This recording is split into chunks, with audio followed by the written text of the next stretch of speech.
Good evening and welcome to, I nearly said Supercar Store, uh, Backstreet Drivers. Great start to the night here. It's the Miami Grand Prix review. I've got a fancy new hat on. I've got a fancy injury still. We'll get onto that later. But this is important. Everyone watching the hat situation, I did manage to find another 6 hats this week on special for nice and cheap. So now I've got 10 in rotation. And then also once we move and I actually unpack some stuff, I'm really hoping I have some of my old school ones hidden away somewhere because I don't remember packing them. But yeah, it feels like such a long time ago now. But yeah, Matt, your head injuries on the mend? Yeah, I also hope that I have my Force India shirt that I bought a while ago, and I can wear that to one of your. Because I think I've thrown out my Mark Webber Williams top. I think that got a bit old. I've got a Williams top somewhere. I have actually got some really good old F1 tops and things like that from the 90s. So they may not fit me anymore because not with that attitude. I was a big, well, yeah, as I keep saying, I've got some bad influences at work that keep convincing me to buy like kebabs for lunch and they're good positive influences in your life, Dave. Do not get rid of these people. Yeah, what the fuck are you eating that healthy jute for? You don't make friends with salad. We're not here to talk about the fun that goes on at work. We're here to talk about the festival F1. Of speed. Yeah, it was quite spectacular on the weekend, wasn't it? I think it was designed for people like me who don't fully understand F1, so they distracted you a lot with other non-F1 things. Shiny things? Yeah, a lot of shiny things. David Beckham, famous sisters, DJ Khaled, and some other people that we don't know what their names are. And not an NFL player, as Martin Brundle find out by mistake. He's a basketballer or something, wasn't he? No, the guy that he was mentioning was an NFL player. The guy he ran into was not an NFL player. He was just the guy. He's just some random guy. I think he was just happy to be spoken to. Yeah, I think. And as we saw, DJ Khaled just loves to talk to people. You put him in front of a camera and he'll talk. Yeah, that was a good interview. I don't think Martin got a question in. I think he just said hello, and then DJ Khaled sort of just took over, and just made it the DJ Khaled show, and then his mate popping in with whatever. I have no idea who that man was. I think he was just a guy. I couldn't understand half of what they were saying anyway. It was something about Miami and God's country or something. Miami's the best. I think he did a Vin Diesel quote about family, and he was very happy to be there. I think they were happy that there's an F1 in Miami. I think it's a good area to have. They have actually. They've really picked a couple of good places to have it. Liberty's done a really good job. That's what they were saying with Miami, that you go to Melbourne and people kind of know that there's a race going on, but in Miami it was apparently everybody knew that it was happening, and I think you're going to get a very similar thing. They advertised a lot out of it, and I watched some of the pre-shows and stuff. That was an experience. Yeah, well, I got up at 5 o'clock in the morning to watch it. And I got through the pre-race stuff very quickly. Yeah, I'd imagine. I think I'm trying to, because the race was 5:30, wasn't it, at the start? I may have missed the waking up early bit. I think I got up at 5 and I pretty much watched the start of the race live. So they would have had stuff earlier. That was how good. Yeah, the hour and a half preview show I got through. Gibbo, that fake marina was beautiful. That was It wouldn't have been so bad except for the facts, like the it fake. was so fake. If they'd actually put some water in there, like a swimming pool kind of thing, like even if the boats were, like even if you only had 2 foot of water in there or whatever, It seemed I too think that would have fake. made a big. That And was you could tell that it was too, like, it was just so fake that you could see it all the time, and you knew that it was, and every time it appeared on screen, you knew it was a fake lake, and all I was thinking about was fake lake, fake lake, fake lake. There's a fake lake there. That's not real. And Oh, there's because they made F1 cars. such a big deal about it beforehand. Yeah, But it was actually like that where the boats were sat. Because I think Karun Chandok was on there and Rachel might have been. And they actually had some footage from like them sitting on one of the boats. And it was actually a really cool place to be sat. Oh, it looked really good, except for the fact that the water, if they just painted the water blue and left it, it would have been okay. But they had it looked like wallpaper. They'd run a lot of wallpaper. Yeah, it was really weird. Like, and they tried too hard. Like, they might have nearly been better off just painting it blue. Like, rather than trying to, make it look like water that really didn't look like water. But, I think there was a. We're all talking about it. I think it sums up Miami's F1. I think they went a little too overboard on certain things. But I think that is a bit American, isn't it? Where they... Yeah. Oh, yeah. I highly doubt you're going to go to Italy and see a painted-on lighthouse and a seagull on the side of an F1 track.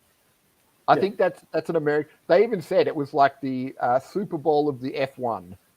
Well, that's what their idea in America is, that like they're trying to tell the American audience that F1 doesn't just have one Super Bowl; they have however many 23 rounds Super or whatever. Bowls. Yeah, 22 now, I think, because no Russia. Are they replacing Russia still, or is that just wiped off the map? It's actually gone real quiet about it. I thought they were going to, but then it went real quiet. So if anyone actually knows anything, jump in the comments. I'm trying to read them at the moment. I really haven't mastered trying to talk and read at the same time yet. I've got to learn to read. Oh, Twin Singapore. That'd be I don't know. One, maybe a day Singapore race and maybe a night Singapore race or something. But with the track, Wolfie said something about a couple of the corners. Is that were you talking about the really tight bit at the kind of, or towards the end of the lap? Because I had that lip that like lifts up. You can't cut over. It's got the. I didn't mind. To me, I didn't mind that part. Like I mean, it'd be a pain in the ass if you're driving it. Like it's Suzuka when you play the video games. You're always like you come through 130R and then you got to go through that dicky chicane before, and the rest of the track's amazing. And then you have that, which the track actually looked pretty good. I thought it was it looked pretty cool. I don't know if they planted them, but there was a lot of fans there that were losing their minds. And I don't know if that was just footage they found, but they cut to like American fans losing their mind about a car driving past. I understand, they've probably not seen an F1 race, but it was weird to see. I think, that was probably a little bit with the, I don't know, Americanization or whatever, where they've seen it on Netflix and now they're, oh my God, it's a Formula One car. It's still like the thing off Netflix, but in real life. It's Netflix in high definition, super high definition. Yeah. What's their internet like over in America? Do they get like 4K and that streaming? Oh, yeah. I imagine they'd get, all I know about internet in America is off listening to off-track podcasts with Hinch and Rossi from the IndyCar series, and they're always complaining about how bad Hinch's internet is. So I just think, I think America has bad internet. I think some places, yeah, Max is right. It's better than ours. I think some places that have good Yeah, internet, but it's better in like Bangladesh or whatever. That's true. Yeah. I think some places in America it's really good, and some places it's really bad. But I think they're really bad is still better than ours. Dial up is would be fantastic. I remember those days. Remember someone picking up the days phone. of the internet, watching the pictures like as the picture loaded. Anyway, so we probably should talk about we're 11 minutes in and we haven't really mentioned the race. We've talked about the fake marina and stuff. New record, Dave. Well, I have warned people if they really, the show description does say if you really want a structured conversation, this probably isn't the place for you. Not at all. Just my first note, though, is not about the racing. That Williams graffiti car before, did you see that? They released photos, Williams, of a car covered in graffiti at the start of the weekend. And I was expecting that to be their livery for the weekend. And they were just the only fancy stuff I saw was the I think it was Williams had the floral tire change.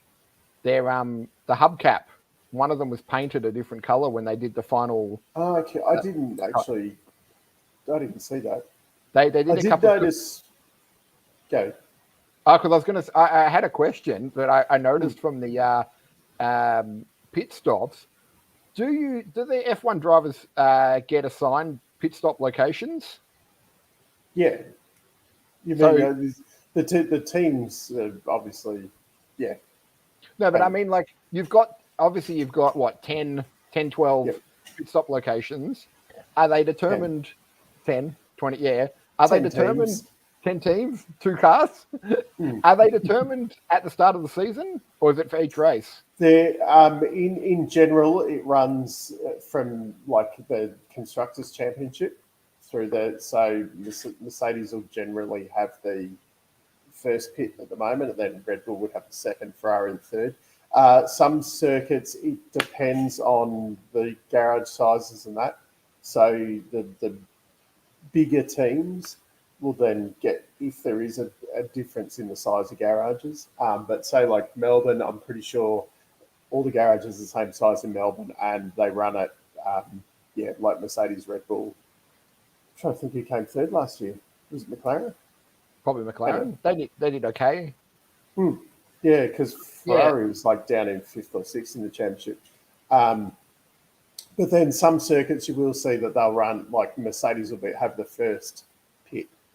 Or on pit in, they're in the first position and things like that. So it varies a bit depending on the circuit. But in general, though, it does run in championship order from the previous year. So because I noticed you could, if you were at the front, you could pull out early, slow everyone else behind you. If you could do it quick enough, you could come out. It doesn't happen as much in Formula One, but it is a big thing, say, like in the Supercars Championship, the pit order does or can make a very big difference. Were Ferrari third in the champ? I need to look this up. Well, I have another question, Dave, while you're looking up stuff. I've been watching now a couple of races, and I think, is it a good strategy to essentially wait for a virtual safety car to do your first pit stop?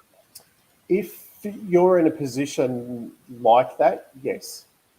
So the way that all worked out, that was the strategy to be on, because the tyres weren't really wearing out. So you're better off, trying to wait for something like that, or Albon it then and pit on the last lap. But once again, Pirelli probably not quite. They're probably being a little bit too conservative with the tyres, which is understandable with it being a new circuit and that. But now we've had that happen here and Melbourne. which were only 4 races into the year, and you've already had 2 races where, you could do the whole race on one compound. On the one, because I noticed also Russell started on hards and Hamilton was on mediums. Is that because they just reckon Russell can go the whole race? That was more though because of the positions that they were in.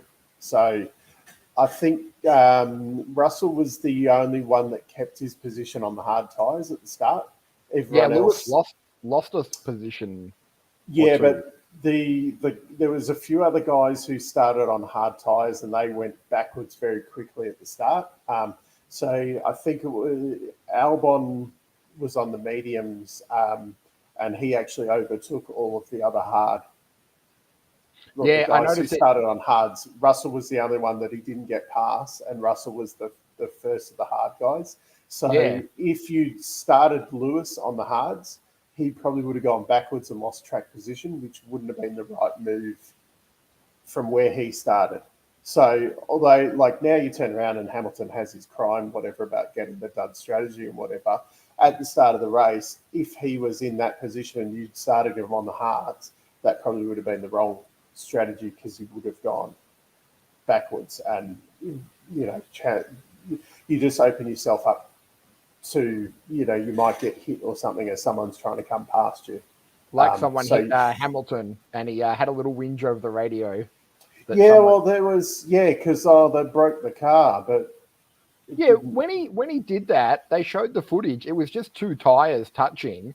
Does Hamilton do that just because he's whinging, or because he wants an actual record that someone's hit his car, and then, later on they can review it?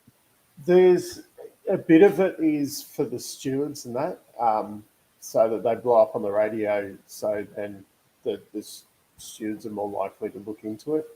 But also, I don't want to get into Lewis bashing every week on this. I didn't think. I just thought it sounded like he was kind of pointing it out just to let people know that his tire got tapped.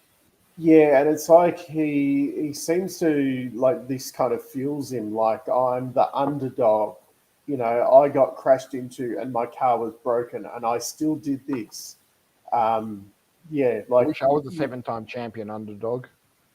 Yeah, he even last year when or maybe not so much last year because they weren't miles ahead last year, but in previous years, 2014 or whatever, it was all I've done this, I did such a great job and rah, and it's not like, hey, I was cruising around because the car's 10 seconds faster than anybody else's.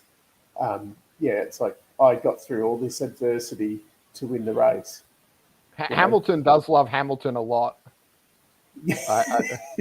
I feel like Hamilton is Hamilton's biggest fan.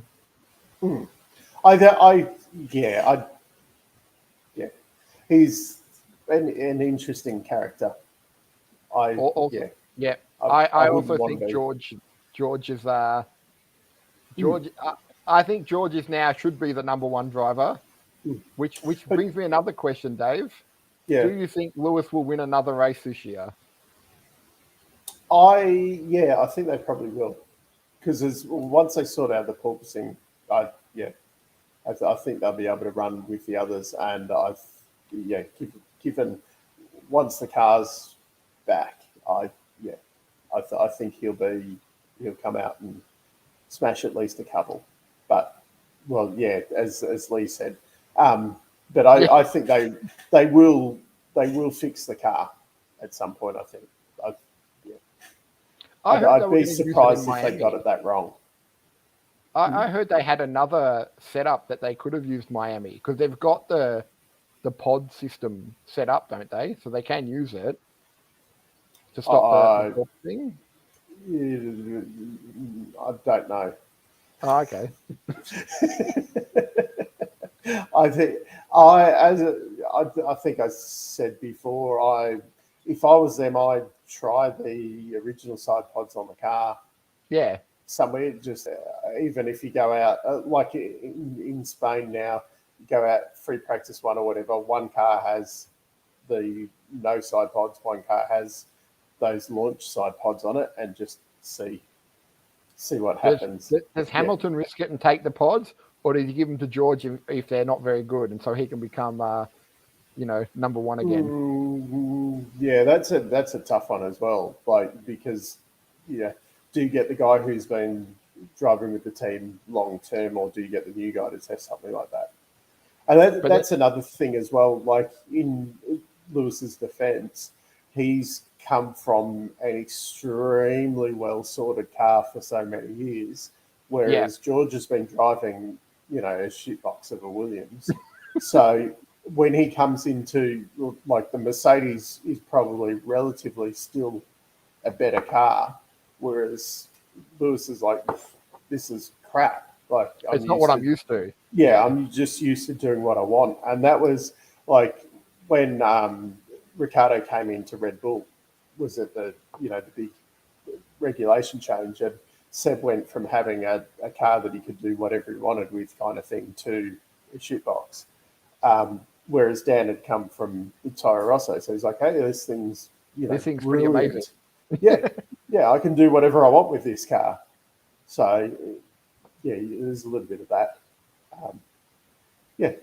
Anyway. Yes, it would put their data back to zero if they... Well, yeah, to an extent. But I'm surprised they haven't tried more things. As I said, was it San Marino where Hamilton didn't get out of Q1? I would have pulled the car out of Parc Fermé or whatever and changed the setup on it. And I'm surprised as well that they didn't, with Russell on the weekend, have a bit more of a go. Whereas Ocon, who crashed in practice on the weekend, apparently there was big setup changes made to that car for the race. So there you go. All right. Am I correct in my notes that Ocon started P20 and got to P8? Yes, I think that was right. Yeah, that's because that brings us to the winners and losers of the F1.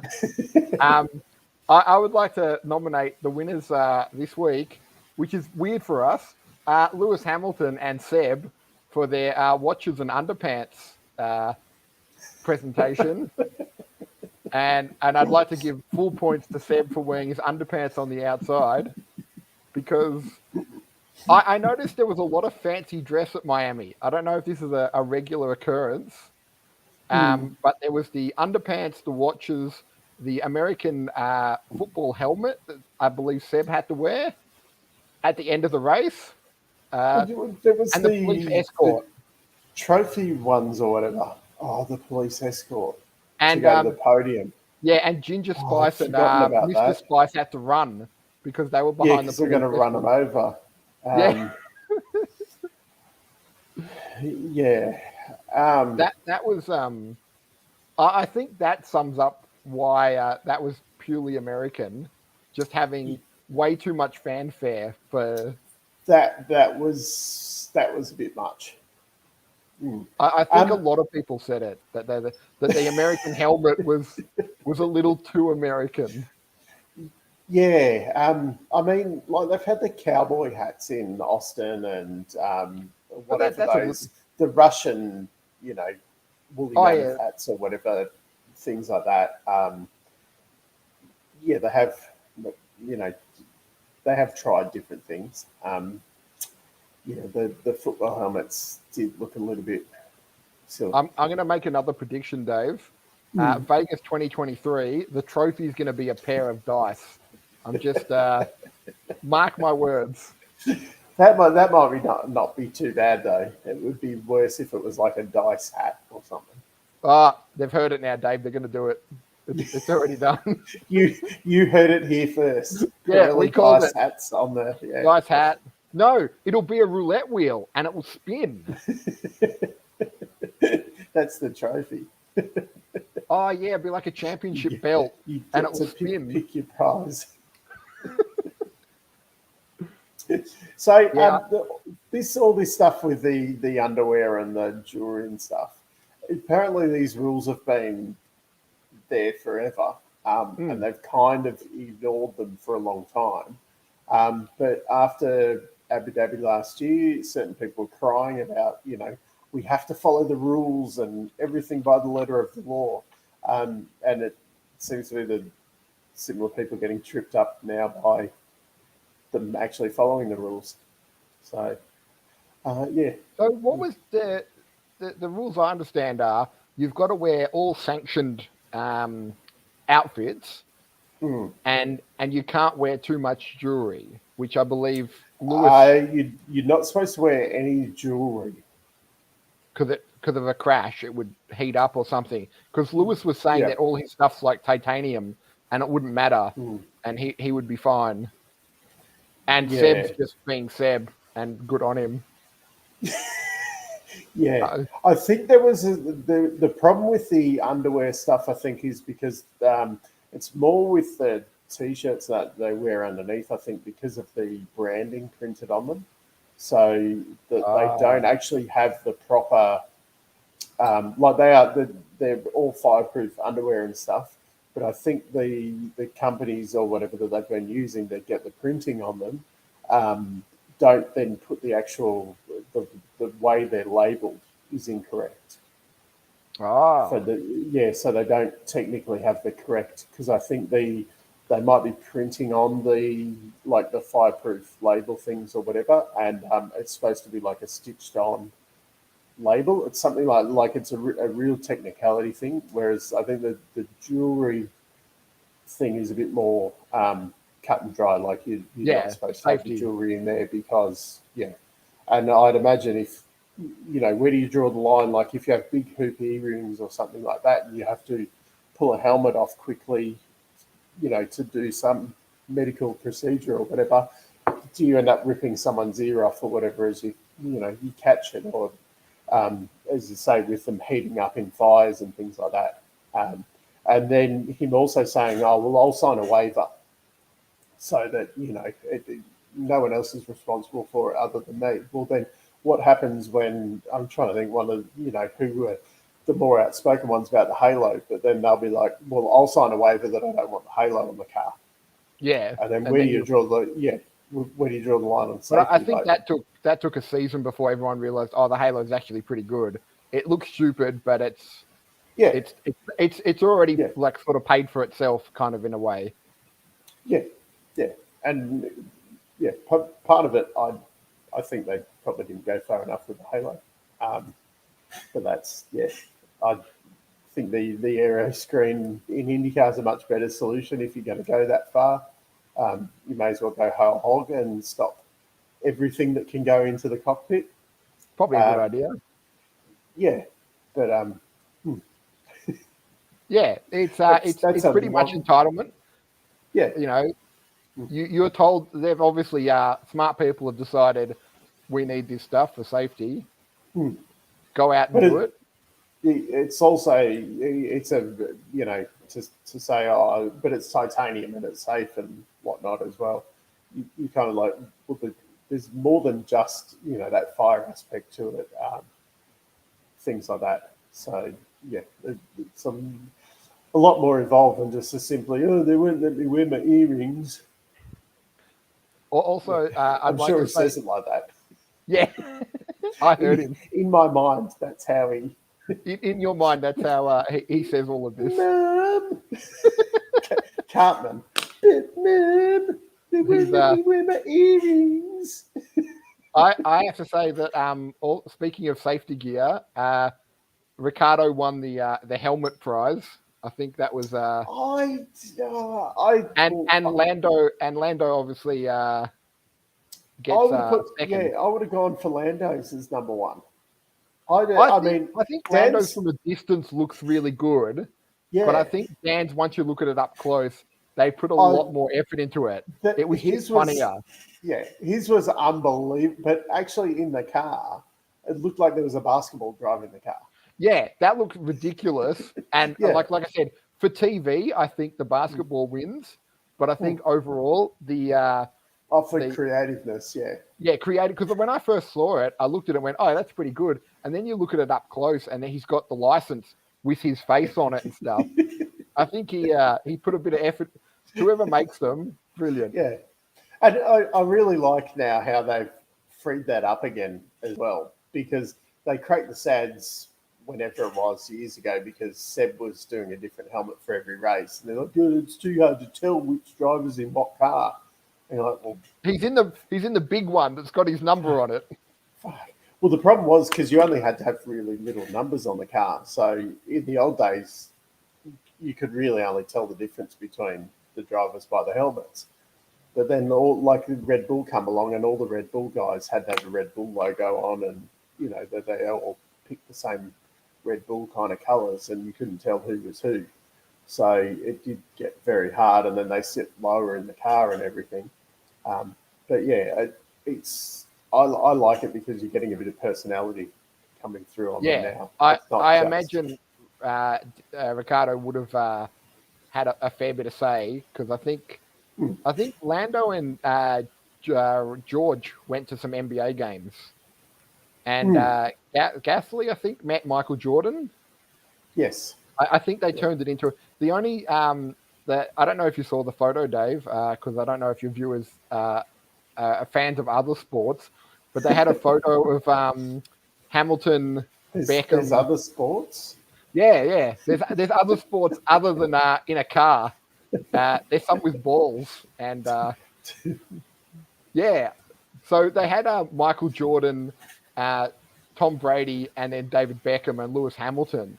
And I think everyone was having a go because David Beckham does not belong in that group. Like you can give Lewis Hamilton a lot of crap, but he belongs in there of like greatest of his sport. David Beckham is there because David Beckham has a soccer team, and he owns a soccer team in Miami. But Beckham's probably one of those ones that transcends the sport. Oh, he's very marketable. Yeah. So although I'm only going off my very limited soccer knowledge. His results weren't that good. He did well. They're reasonable, but he sold out very early, though, didn't he? And went. Essentially, he's played for very good teams, but what he's done is about 10 years ago, he bought the Miami franchise for the MLS.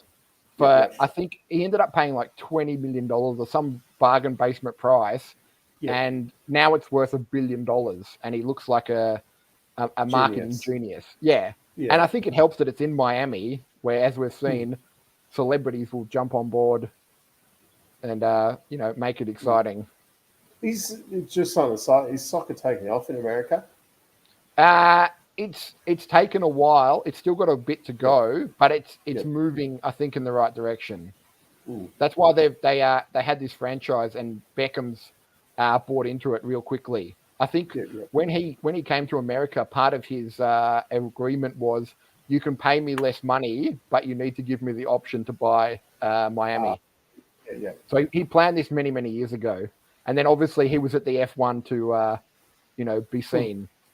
And then be interviewed by Martin Brundle and answer no questions. Yeah, that was, but as I was like, Beckham is one of those names, though, that transcend, like, say my mum, who is not into sport at all, would know who, Michael Jordan, David Beckham, Lewis Hamilton, probably because of kind you. of thing.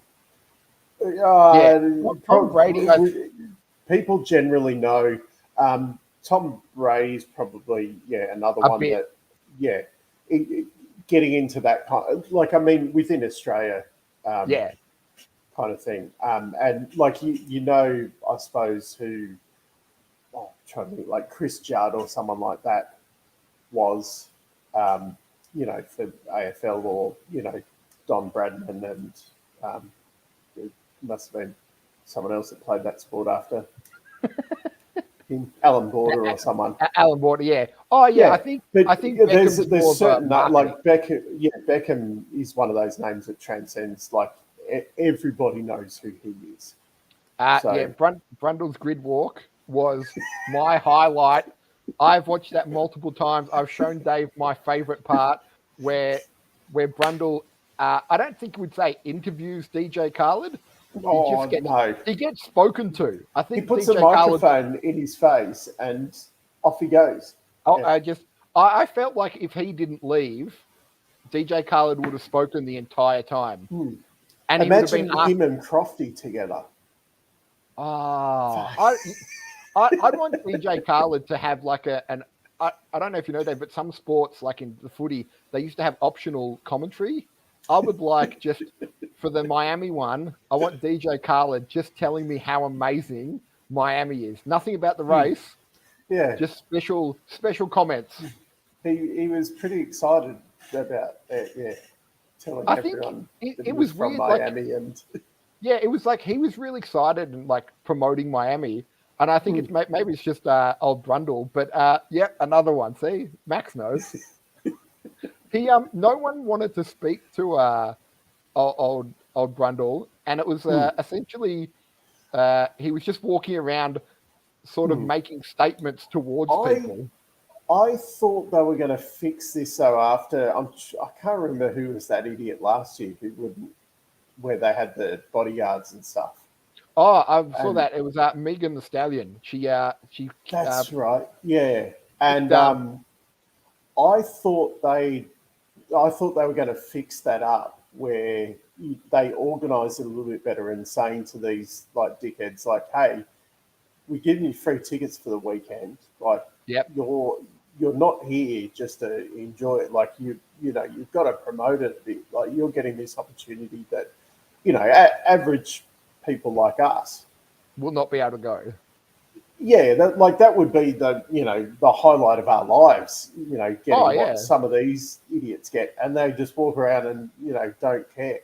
Like, I mean, I'd imagine if, say, if I got an opportunity like that at the cricket, you'd expect that you're going to have to put in a bit to get an opportunity like that. Oh, Dave, I would sell out straight away and answer whatever questions they need Yeah. to. Yeah, Yeah. that's it. I mean, I'd probably turn down the opportunity to go to a cricket match, but just using that as an example, Yeah, like supposedly she was happy to safely, answer the questions, but the security guards pushed old it's Brundle easy to away. say that in the aftermath when Yeah. people on social media are having a go at you. All those keyboard warriors. I think I like him walking around because as well as he is a man of F1, he did look very confused walking around. And I think at any other race, you wouldn't have that many celebrities.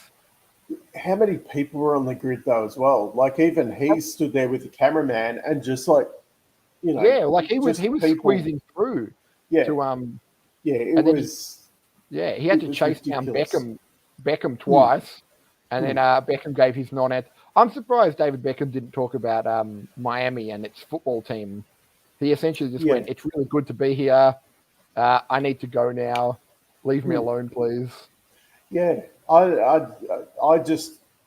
would have thought after the lessons from last year, especially with an event like that, they'd go right. We've teed up, like Beckham, and we did need to tee up DJ Khaled because he would go to the opening of an envelope. He needs no introduction. This man will do his own introduction. He does, and he does, Dave. I will show you some of his music. He's the world's greatest hype man. He will hype himself up for anything. I think he sends it to himself when he wakes up in the morning. I would have thought they would have gone through and gone, right, okay, and Brundle, you're going to interview these three people who got lined up, or whatever. And, yeah, you can do your normal walk as you work through and you can, speak to Adrian Newey or Toto Wolff or whatever. But we've also got these celebrities that are kind of prepared to, talk about who they're going to cheer on or whatever. Real F1 people? Yeah. But not like just random. As you said, it was very jam packed. It was. I think as well though, because like you say in Britain, like I know they roll out like Rowan Atkinson every year, but he likes F1. Yeah, he's a massive F1. So if he gets interviewed on the grid, he's going to quite know. He's not like, yeah, I'm cheering on Lewis Hamilton. Go Lewis. Knowing I'm that going he's for got the no Hamiltons. chance. Go Yeah, Hamiltons. But he's got no chance of winning this race. Whereas, someone like Rowan Atkinson would actually know, like, even if he is a Lewis Hamilton fan, he's like, well, I don't think he's going to win today. I think it's going to be Max or whatever kind of thing. Whereas these people were a bit like, oh, the team I got put in with this Yeah, weekend. I think like, Beckham was part of Team Red Bull, and the Williams sisters were part of Team Hamilton, and so they sort of had to, because I think the reason Brundle could convenient. Yeah, I think they couldn't interview Beckham at first because they even pointed out, oh, he's needed for a photo shoot, and it was him standing next to one of the cars. Yeah. It was very orchestrated. Oh, it seemed hilarious. Did we have that in Australia? Can we have that in Australia? Yeah, they probably do, but the celebrities that they roll out are not ones that anybody knows. Because I'm putting forward Jimmy Barnes needs to be on the grid. I stand by that. Yeah. Have him. At least people know who Jimmy Barnes is. That's true. Yeah. There's. So I take it you're not impressed. You're not a fan of the grid walk at the start of each race. I really liked it for the first few years, but yeah, it's getting more difficult now. So outstayed his welcome. Well, I think the problem is a lot of the drivers, they have to, when they're driving around the track on that flatbed or whatever, and they do the interviews with whoever they pop on the truck that weekend and things like that. So they've already gone through that a lot of the time. And I think they actually interview all of the drivers while they're on the truck, whereas on the telecast, we might only see, 2 or 3 of those. But I think the one where Hamilton got off once? Oh, probably. This is the one where he usually stands at one end with his earphones on. Yeah, and then he just got off. He just got off and walked off. Yeah. Yeah. I think they've been, and there's a lot more people now on the grid that do those kind of interviews as well. So it's not just Martin doing it. You've got like all the different Sky from all the different countries doing similar things as well. So you don't so much get the drivers like, hey, Martin Brundle's here, wants to talk to me. It's like, what are these? It's another thing that I have to give a choreographed answer that I'm really here for the team. I reckon we can really push the engine as far as we need to. And they can't exactly say, well, the plan is we're going to stop on lap 15 and, I'm going to overtake 3 guys going into turn 1 because, I know that I can go off track here or whatever and chop the corner and whatnot. Who was it that chopped Norris with his... Well, were you going to talk about the race? I have random questions about the race and random questions about my experience of the race, which was... That was because Gasly ended up getting penalised for that, didn't he? I believe so, because he... I'm trying to... I haven't actually written that down, but I know Alonso got the penalty for the initial contact, which buggered up Gasly. I didn't actually put down in my notes whether Gasly got a penalty for it. But that was like... Yeah, Gasly was probably not quite as tight on the inside, but Lando as well. Why were you chopping across so quickly? He did seem to cut in a fair bit. Yeah, like all you had to do was, granted, there was a lot of crap offline and whatever, but just hang it out. You're already offline. Just hang it out for another 50 meters or whatever, and nothing happens. It's you're not doing traffic like Grand Prix or whatever, and you're trying to cut people off on the Monash freeway or something like that. Like, 5-second penalty, Bouvier said. Yeah, So it was kind of, but Norris has to take some blame as well. Like, he could quite easily have lost half a second or something, and he still continues in the race. Whereas, it seemed a bit pointless on that one. He was very apologetic at the end over the radio. I heard he's Gasly or Norris? Norris. Sorry, Yeah. guys, I'm out. It seems so polite that he's just crashed $1 million plus F1 car. Yeah. Yeah. The way he said it's like, oh, I'm out. I'm not doing this. Dave, I also have another F1 question. Do you think Red Bull are better than Ferrari with DRS? Yeah. Well, because they've obviously got this top speed advantage at the moment, and then as soon as you open the DRS, off you go. But I think we saw Leclerc coming up behind Max, and even with the DRS open, he wasn't gaining on him. Yeah, they were saying they couldn't catch him. Yeah. Yeah, so this is why he wears a basketball on his head. So when he spins out, it looks like a ball spinning around. It's premeditated. He's got something to do on the way back to the pits. Go and shoot some hoops. Well, it's better than what was it in the old Monaco? They just go back to their boat. Yeah, gone back to your fake boat and the fake marina and just sat there for an afternoon. Yeah, Senna and Kimi are probably the two most famous ones for that. To just go missing. or they team, we lost the driver. Yeah. Or they could take the what is it? The Uber Eats scooter, like you can take down a Melbourne. Don't drive it down the racetrack. Yeah, I mean that's fine. Well, that's right. I saw another one. Someone got noted for swerving down the straight. I forgot who got it, but they. It was someone like Joe or someone, wasn't it? Yeah, I don't understand. If it's not affecting the race, you should be able to showboat, I reckon. That was because if someone's trying to overtake you, you're only allowed to make one move across the track. So because the problem was, say, some of the guys like Schumacher would, move across and continually block someone trying to come through. So the problem is that, you really have to kind of stamp that out, or else, Max is probably the best one that will, if there's a loophole, he will take it.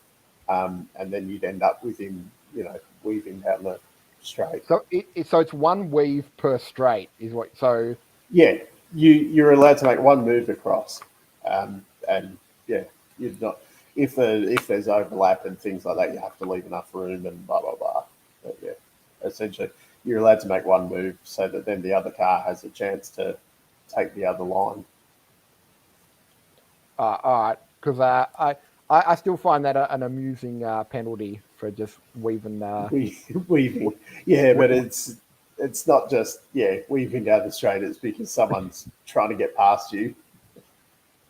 It just makes it more interesting. Oh, I'd like to point out, Dave, that again I made some predictions last week. And I'm pretty sure I said Max to win, didn't I? I'm pretty sure I said that there'd be a red flag, which technically I got correct because during qualifying there was a red flag. But I also said there'd be a massive crash turn one, which did not happen. Yeah, it was very quiet amazing. At the start of the race, wasn't it? Yeah, there was a lot more carnage. So I'm currently 1 from 4 of Matt's predictions for those playing at home.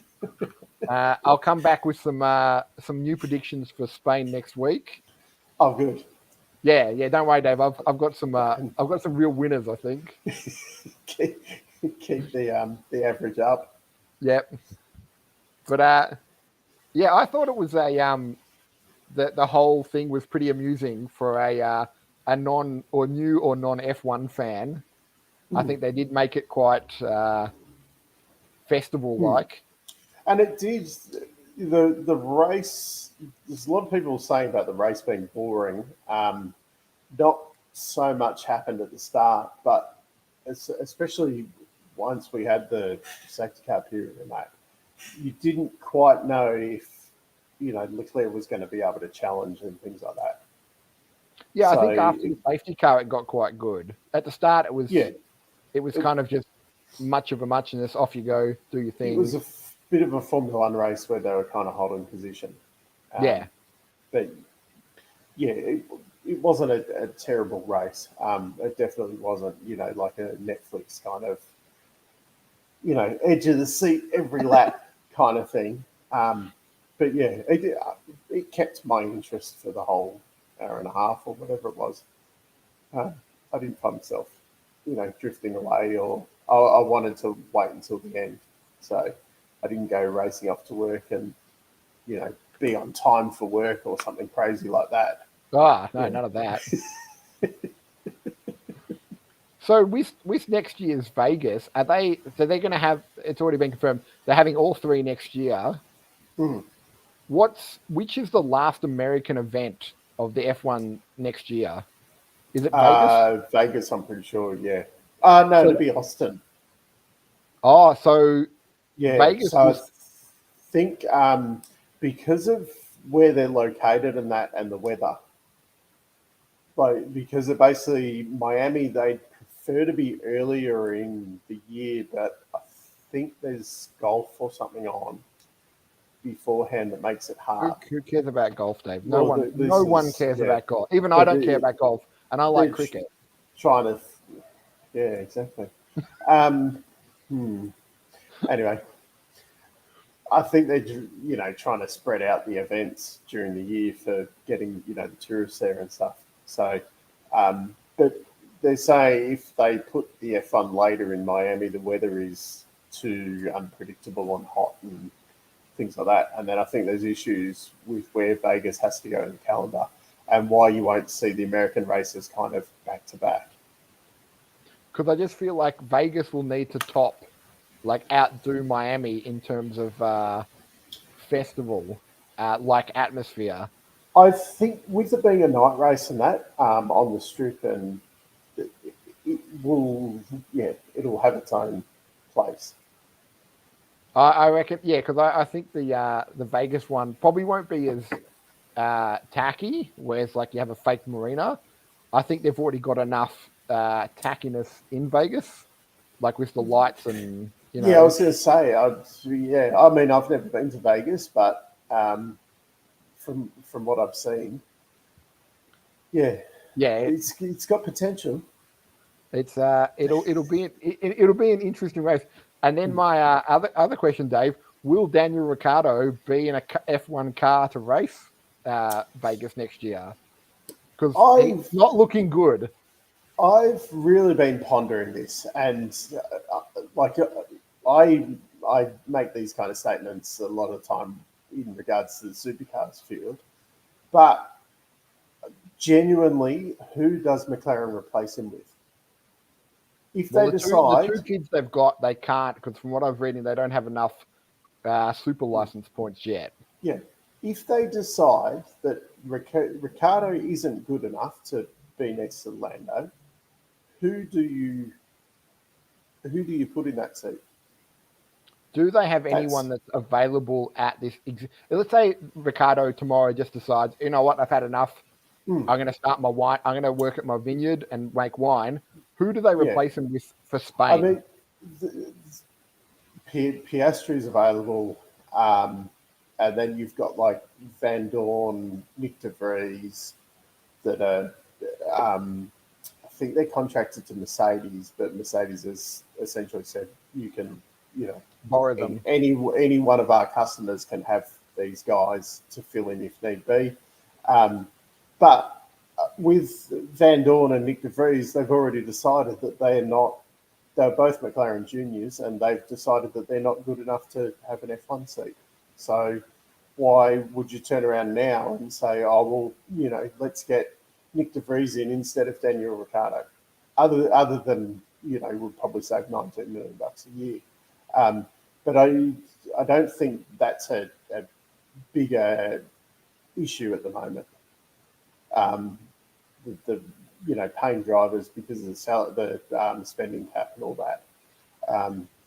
Yeah, and then do you get someone like Piastri in who yeah, as Lee said, yeah. he definitely deserves a seat. But do you put Piastri into that seat next to Norris, where he's, as a rookie or whatever, he's going to get smashed because it's Norris's team. He's on top of his game. It's not like Dan come in and was straight on the pace and things like that. The perfect place for Piastri this year was, say next to Bottas or someone like that, like in Joe's seat. It's just probably unfortunate that Joe had a lot more money to spend, whereas Piastri doesn't have the money. But you also have to, just on the Piastri thing as well, you have to question why are these drivers signing with the Alpine Academy? Because they've got at the moment, there's no intention on, any of them graduating to Formula One. It's not like with Red Bull where you can drop them into AlphaTauri. So, yeah. So it looks like Dan will be racing. So he'll have one more season, race in Vegas, be happy. Yeah, I think Dan will get at least a 1 or 2 year contract. And McLaren's his last team? I think so, yeah. Unless something drastic happens. So, but probably the big question is, what do you do? There'll be ripples depending on what Red Bull does. Because Ferrari and Mercedes are locked in. And then Red Bull's Max is in there long term. But, yeah. I think Max is going to be the face of F1, probably. Him and Russell will probably be the faces of F1. I mean, Ferrari will be up there. Don't forget Leclerc. I feel like Russell is he's more the Beckham of F1. He might not win a championship yet, but he seems very marketable. He's very good with the he's very good at an interview. Yeah, he's quite media savvy. Yeah. I have some more questions written on my little notes of things. We should get through them because we've only got 2 minutes left of us. 1 hour. Will we see any F1 drivers in the Indy 500? Not this year. Unless you count like Callum Ilott and Juan Montoya and guys like that. So Ilott has driven a Formula 1 car. I'm pretty sure. So no. The Indy 500 grid is set, and we will have a bit of a chat about the Indy 500 hopefully in a couple of weeks. Oh well, I'll make it happens. Yeah, you can ask some ridiculous questions about Indy cars as well. I'll make notes of this. The big issue is once again Monaco's the same weekend. I'm pretty sure. Oh, okay. Then you won't be having. It's very hard to get like that deal that Alonso had the other year, where they let him do the 500 instead of going to Monaco. I assume they don't do wacky things like that, where Alonso can just do things on his own. Because it seems like Seb's the kind of person that could probably do things on his own. He just seems to be his own man. Yeah. I've got to read the story. Apparently, Seb's been offered driving an IndyCar later this year. Oh, so they might be in an Indy race, but not the Indy 500. Potentially, yeah. Yeah. So we'll do an Indy 500 episode, I think. We can if you start looking into it, I'm sure you're going to have a lot of questions, and some of the stuff's going to be very hard to explain. Because there is some quirky, especially around the 500, there is some quirky rules that have just been around forever. I look forward to this. I think that's all my questions for the F1. I've also just checked. I'll be working from home that day as well. I just magically checked my my schedule, and I think I'm actually going to take that day off. Because I did because we were in lockdown last year, I think. We were 500. So I was like, oh, that's fine. But then, lockdown, Dave. people ring you and stuff, and you're actually supposed to answer the phone and reply to emails and stuff. So This is why you need I a think- job where you don't talk to people, Dave. You just yeah, put in a box. Unfortunately, hopefully none of my customers are watching this. So Dave loves all you customers equally to zero. I think the ones that no, I don't like them, have got a fair idea. You should my hide a attitude code. towards them. You should hide a code word in the in this, Dave, for like cheaper products. Yeah. If you use the code word, helmet, 10% off. Yeah. If you are a customer of mine, mention Supercars Talk for I'm 10%? not even sure what discount I'm allowed to give now. Look, I'll do it 10%. We've got price rises on top of our price rises at the moment, so just the way things. People ring you up and ask for a price, and you're like, I need to check the Changes price. every day. It's actually not that bad, but the problem is on products that you've essentially had the same price for like 20 years, and now all of a sudden it's gone through the roof. And you say a certain price for something, and like that can't be true. And then you go and look at the price list or whatever, and you're like, maybe I was a little bit low on that one. That's why we're going to have secret code words. Secret code words, yeah. So what's this? Lee set up a 55 TV. Oh, 55 inch. That took me way too long to figure that out, Lee. My problem is at my new company that the IT department or whatever is so bad that if you tried to stream something, it's probably blocked or whatever, and then B, the internet probably couldn't handle streaming TV. So, Dave, can I interest you to the concept working from home? My IT department is me, and the TV next to us is completely unrestricted and watches the sports all day. I haven't quite got those kind of freedoms. I hope the new studio has a TV somewhere close to your office. I think the new house as well as these monitors, I think there'll be a TV in with me as well. Lee knows where it's at. Yep. Yeah. He works in IT, only man in the building. Just put F1 on every TV. It's got to be lonely in some of these offices these days with no one around. That's why you work from home and you can just tell your partner all your ideas all at once, all the time. And they have to listen to them, Dave. Except for 1 hour every Thursday night when your listeners have to listen to me. Until they pull the plug and end their relationship. Anyway, on that note, I think we've done well with our hard 1 hour. We've just gone over a little bit. Yeah, and we talked about the race for about 35 seconds. So I think we covered it. Like I think we've summed it up. There was a race. DJ Khaled was there. Brundle was awkwardly hilarious. Lewis Hamilton complained a little bit. The helmets looked good, and Seb wore some underpants. So I think that's me summing it up in about 10 seconds. I mean, that's the Miami Grand Prix review. So I mean, you don't need the KO Mini. You just need Matt talking for 10 seconds to explain the race. And until next week when we do such a great Spain preview with some wacky predictions. Well, wacky. Mine will be 100% on the spot on. Spot on. just like this week. Dave, a broken clock is right twice a day. I'm going with that. And on that note, thanks for the live stream. Yes, we didn't even get into the that was anyway. Nick was actually having a good weekend up until that point, so yes, Winton is next weekend as well.